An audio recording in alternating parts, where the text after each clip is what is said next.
The First World War ends, but peace does not feel secure.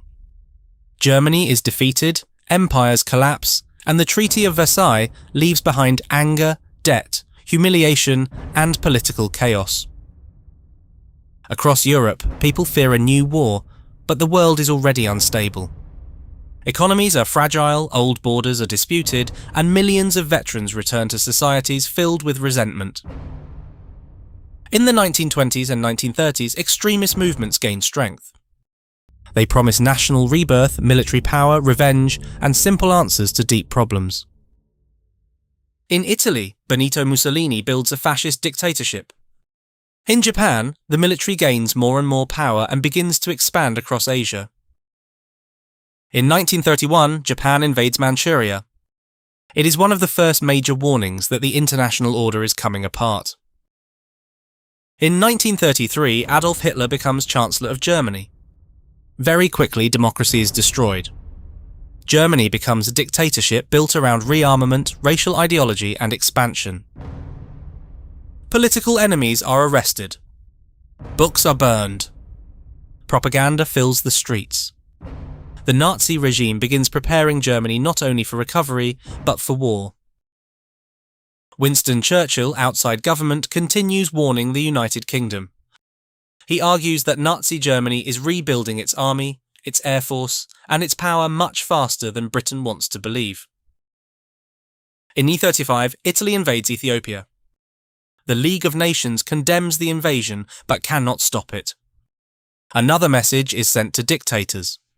Aggression can go unpunished. In 1936, German troops enter the Rhineland. France and Britain do not respond militarily. The old limits imposed on Germany begin to fall. That same year, Germany and Italy support Franco in the Spanish Civil War. Spain becomes a testing ground for aircraft military tactics and terror bombing against civilians. In 1938, Germany annexes Austria. Nazi flags fill Vienna. Hitler then turns toward Czechoslovakia, demanding the Sudetenland. In Munich, Britain and France choose appeasement, hoping that concessions will preserve peace. But peace is only delayed. In March 1939, Germany occupies the Czech lands. Appeasement is failing. Europe is running out of warnings.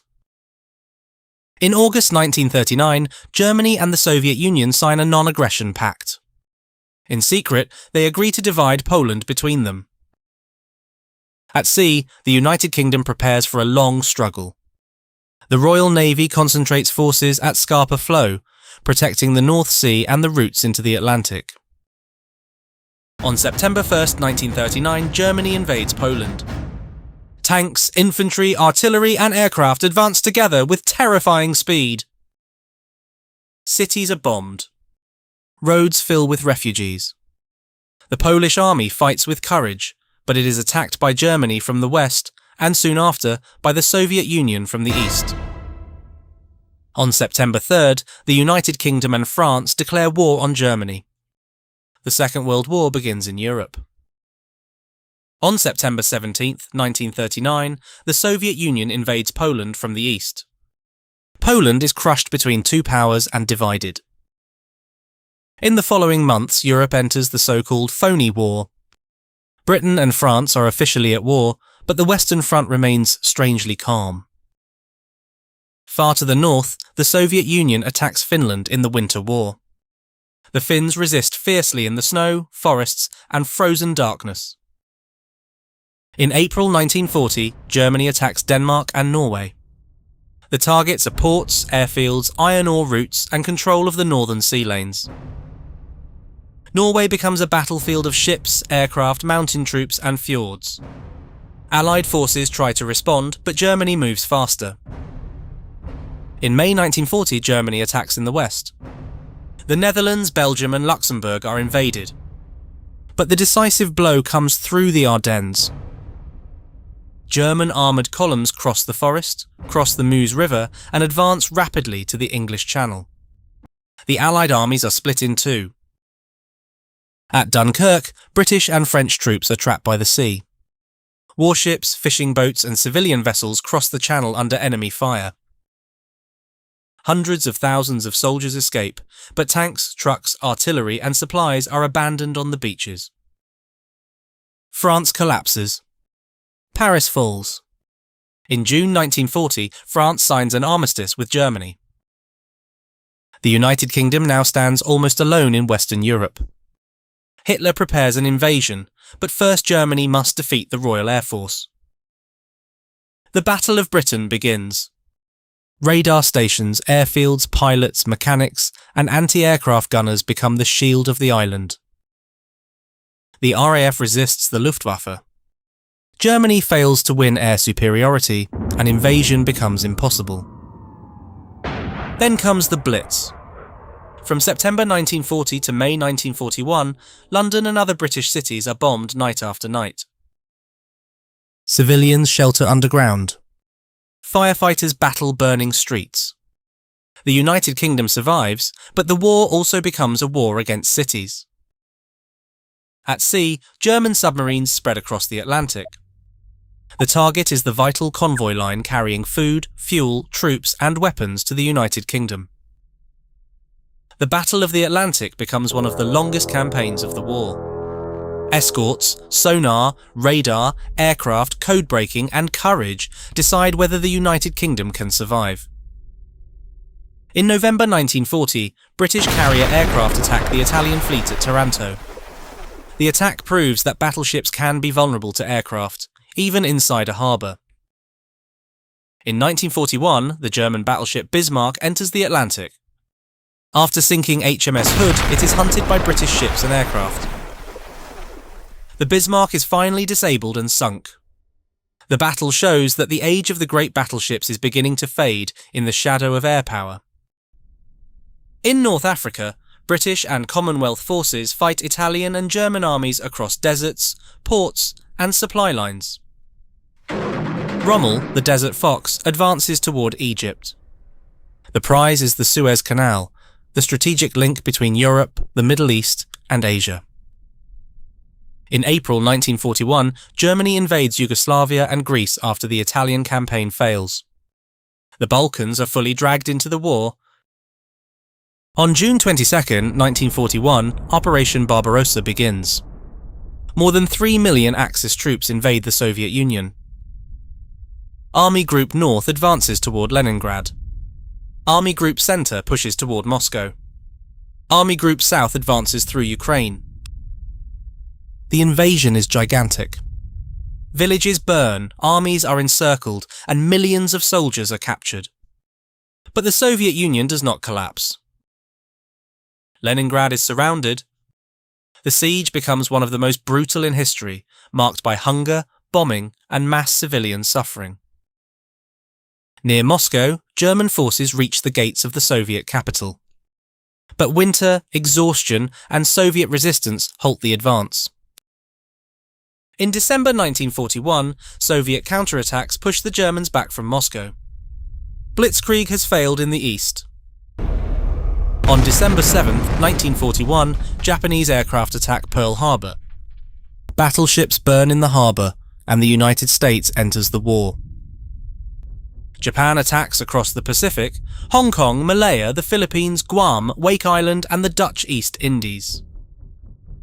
Singapore falls in February 1942, one of Britain's greatest military defeats. The Japanese Empire expands with shocking speed. In the Philippines, American and Filipino troops endure the siege of Bataan and Corregidor. After surrender, prisoners suffer the Bataan Death March. In January 1942, Nazi officials coordinate the genocide of Europe's Jews at the Wannsee Conference. Behind the front lines, war and mass murder become inseparable. Across occupied Europe, ghettos, deportations, executions, and extermination camps become central parts of Nazi policy. In April 1942, the Doolittle raid strikes Tokyo. The damage is limited, but the psychological impact is enormous. Japan has been hit at home. In May 1942, the Battle of the Coral Sea stops the Japanese advance toward Port Moresby. For the first time, aircraft carriers fight without the opposing ships seeing each other. In June 1942, American aircraft carriers faced the Japanese naval force near Midway. Military intelligence, timing and courage turned the trap against Japan. 4 Japanese aircraft carriers are destroyed. Midway becomes a turning point in the Pacific War. In August 1942, Guadalcanal begins. Jungle, disease, naval battles, air attacks, and infantry combat create a grinding fight for control of the Solomon Islands. The United States and its allies begin advancing island by island across the Pacific, capturing airfields and slowly moving closer to Japan. Allied submarines increase patrols in the Pacific. They cut Japanese sea routes, sink merchant ships, and leave the Japanese Empire short of fuel and supplies. In North Africa, the Second Battle of El Alamein stops Rommel in Egypt. The Axis advance toward the Suez Canal fails. Operation Torch opens a new front.